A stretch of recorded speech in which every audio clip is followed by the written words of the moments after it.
20 years ago, under the stress of war, cars relished getting their feet wet. Today they object strongly. So to carry them dry shod across Britain's rivers and lakes, some 45 ferries plough their way steadily from one bank to another. Here at Woolwich, one of the two Thames car ferries carries her load of 20 cars free of charge.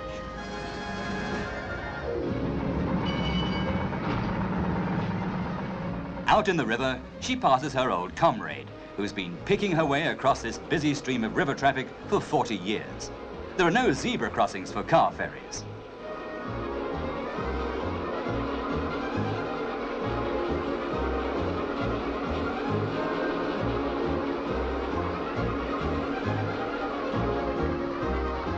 On arrival at the other side, down goes the ramp and away go the motorists who, incidentally, could have crossed the river, also free of charge, 4 miles upstream by diving through the Blackwall Tunnel. Up north at Liverpool, there is another road tunnel under the Mersey. Under the Severn, there is yet another through which cars can be ferried by train. So the motorist either floats across rivers, dives under them, or looks for a bridge. But the greatest of Britain's bridges is for trains, not for motorists. Below it, at sea level, runs the Queensferry car ferry, often so congested that unlucky motorists have to journey 20 miles upriver to cross the Firth of Forth.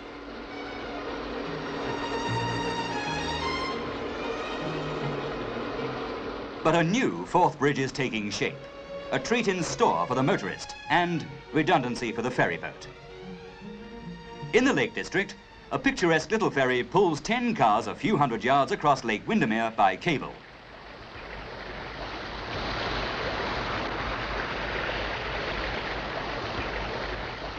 It saves the motorist 10 miles by road and gives the driver a chance to enjoy the scenery.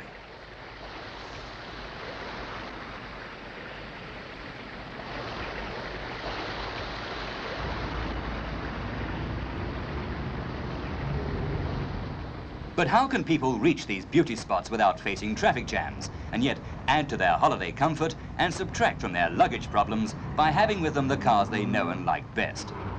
British Railways run car sleeper services, such as this one from London to Perth.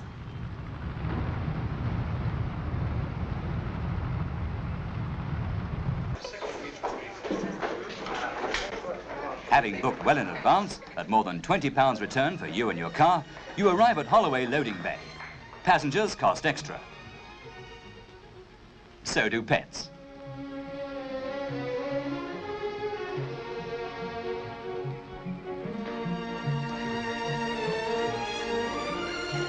When tickets are checked, cars are loaded onto double-decked covered vans attached to the train.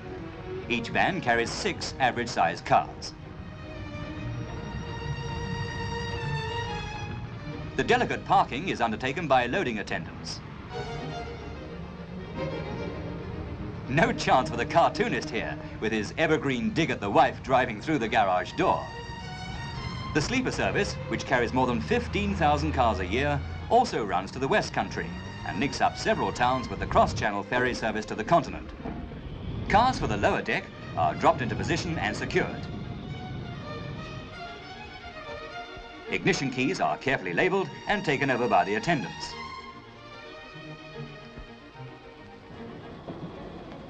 When the train pulls out from London, the motorist has no worries about the 400 and something miles of road ahead of him. He can climb into his bunk knowing that all through the night his car will be averaging 52 miles an hour in the right direction without its wheels turning.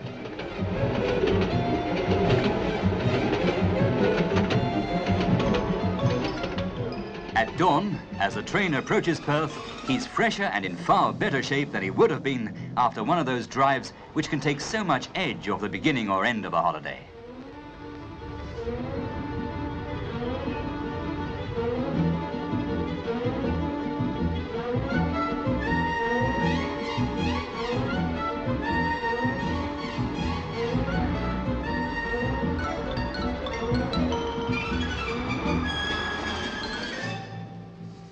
To the west of Perth, across Scotland to the shadow of Ben Nevis, where Loch Leven spills into Loch Linney, runs the Ballachulish car ferry. a frail link on the main road from Dunbarton to Inverness, for in such a majestic highland setting, it can hardly compete with all the sightseers at only 6 cars a trip. This strange craft, manned by a crew whose rugged features seem to fit well into the landscape, needs careful handling, for the currents are strong and the weather can be rough. The skipper has several positions from which he can maneuver the craft.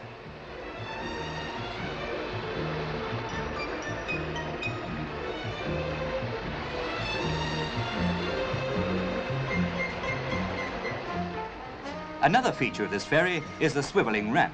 Instead of the ship lining up with the road lines up with the ship.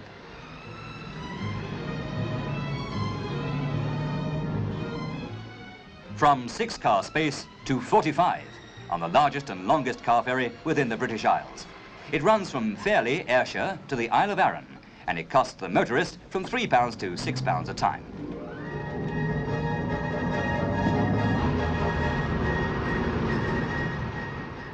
Larger still are Britain's car ferry links with the continent, running from Dover.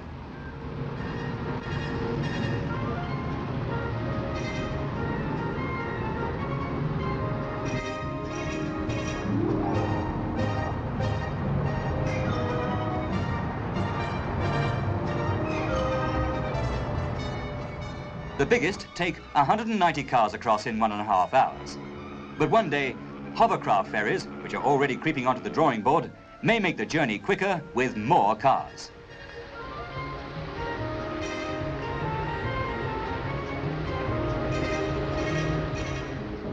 And so to the air ferry, the fastest method of transplanting the motorist and his car furthest away from it all.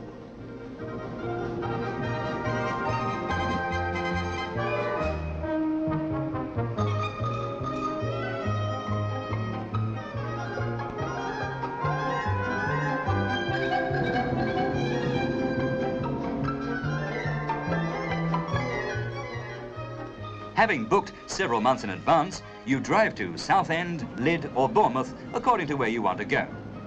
Onto the ramp goes your medium-sized car, up and into the plane's nose. You can be off to the Channel Islands, France, Switzerland or Holland. At this moment, you, your partner and your car are 50 minutes away from Le Touquet, a trip that'll cost you altogether about £25 return. You are also 75 minutes away from Rotterdam for roughly double that cost, and 2 hours 35 minutes from Geneva at double the cost again.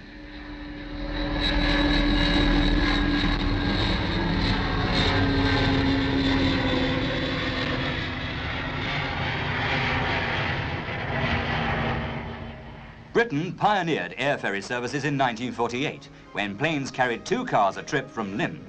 Last year, 137,000 cars were ferried out of this country and back by 25 planes. Within 10 years, car ferries will be running, it's expected, as far as North Africa.